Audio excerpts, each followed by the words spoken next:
What are your strengths and weaknesses? Sir ये सबसे चूतिया सवाल है सर। सबसे पहले तो स्ट्रेंथ है ही नहीं। In English, please. I'm telling you. Why will I tell you my weaknesses? मैं आपको अपने स्ट्रेंथ वीकनेस के नाम पे बताऊंगा। You know, जैसे English. I'm a perfectionist. मैं वर्कोहॉलिक हूँ। मैं इनोसेंट। English. अच्छा बैंक क्या लौड़े? क्या इंग्लिश इंग्लिश इंग्लिश लगा रखा है बे? 4 साल का था मैं जब मेरे पापा जबलपुर में किसी हलवाई के यहाँ काम करते थे। खुद तो कभी स्कूल गए नहीं, इसलिए अपनी गांड घिस घिस के मुझको स्कूल में भर्ती करवाया। अब कहने के लिए तो वो इंग्लिश मीडियम स्कूल था, लेकिन साले हमारे टीचर लोग खुद हिंदी में बात करते थे। हमारे स्कूल के लड़के एक दूसरे से यो व्हाट्स अप डॉग ऐसे बात नहीं करते हैं। क्या भौंक रहा है तेरा लंडा आजकल है? ऐसे गले मिलते हैं। किसी तरह रट्टा मार मार के 10th तक पहुंचे तो पता चला कि जिंदगी में सफल होने के लिए एक ही तरीका है और वो है इंजीनियरिंग। सब यही कहते थे। माँ बाप, टीचर लोग, गली का वॉचमैन भी हमसे पूछता था, और भैया कैसी चल रही है आपकी तैयारी? भाग बेंचो, तुमको क्या करना है? इसलिए हमारे स्कूल के बच्चे हम सब पहुंच गए बकरों की तरह। मैं IIT, मैं NIT। अरे जिस बच्चे ने अपने बाप को जलेबी तलते देखा है वो तो यही सोचेगा ना कि जिंदगी में पैसा ही सब कुछ है। I did not choose this engineering life, sir, and neither did this engineering life choose me. It was shoved down my throat by my teachers while my hands were tied to my back by my friends and my parents watched in silence. और English सुनेगा तू मादरचोद तो सुन। 10th के बाद 2 साल लग गए इस कॉलेज में घुसने के लिए, कोचिंग में निकाल दिए। ना कुछ खेले ना कुछ सीखे, और 2 साल बाद जब यहां पहुंचे तो पता चला कि बड़े शहरों के कॉन्वेंट स्कूल के पढ़े बच्चे जब अंग्रेजी में बात करते हैं तो मरे हुए फूल भी खिल उठते हैं। आहा, हवा में ऑक्सीजन की मात्रा बढ़ जाती है इनकी अंग्रेजी सुन के। और पूरे कॉलेज की लड़कियां इन इंग्लिश स्पीकिंग लड़कों को अपना जीवन साथी.com मान चुकी है। तुझे क्या लगता है?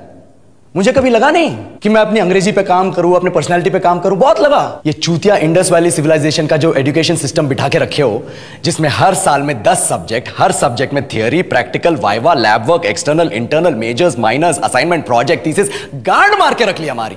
महीनों तक नहाना भूल जाते हैं हम लोग, और फिर हमारा परसेप्शन बना देते हो कि हम ऐसे ही रहना चाहते हैं। अब इस साल में एक बार कल्चरल फेस्टिवल आता है, एक बार। उसके लिए भी प्रोफेसर से भीख मांगनी पड़ती है। अरे बिना इंग्लिश बोले, बिना लड़कियों से बात किए कौन गांडू रहना चाहता है वैसे? पर टाइम कहां है कुछ सीखने के लिए? लगे पड़े कोडिंग सीखने, 3 लैंग्वेज सीख रहे हैं, अलग अलग इंग्लिश छोड़ के। लेकिन जब प्लेसमेंट्स की बात आई तो सबको एप्टीट्यूड चाहिए, पर्सनैलिटी चाहिए, इंग्लिश स्पीकिंग चाहिए। It is not that we can not speak English, sir. We are just very conscious of our diction and our pronunciation, and we are not confident to speak in front of anyone else. If the curriculum was a little bit diverse, if the engineering colleges in our country focused on our all-round development instead of functioning like a goddamn factory that is just mass producing robots by killing their dreams and handing out degrees, I would not be sitting here in this pointless HR interview, the likes of which exist only in our country. ये लो sir, बोल दिया मैंने 4 और line अंग्रेजी में। अब बताइए, क्या मैं आपके मल्टीनेशनल कंपनी के लायक हूं? Do I have the potential to be a slave of your esteemed organization?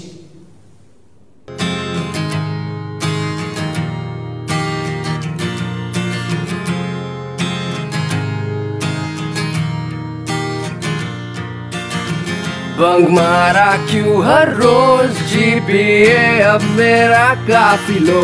प्रिया के चक्कर में बैक लगी है मेरी वो भी दो। काउंटर स्ट्राइक या डोटा डालूं मैं अपनी CV में क्या? 1 टिप 1 हैंड में प्रो, ये सुन के कौन देगा जॉब इसको?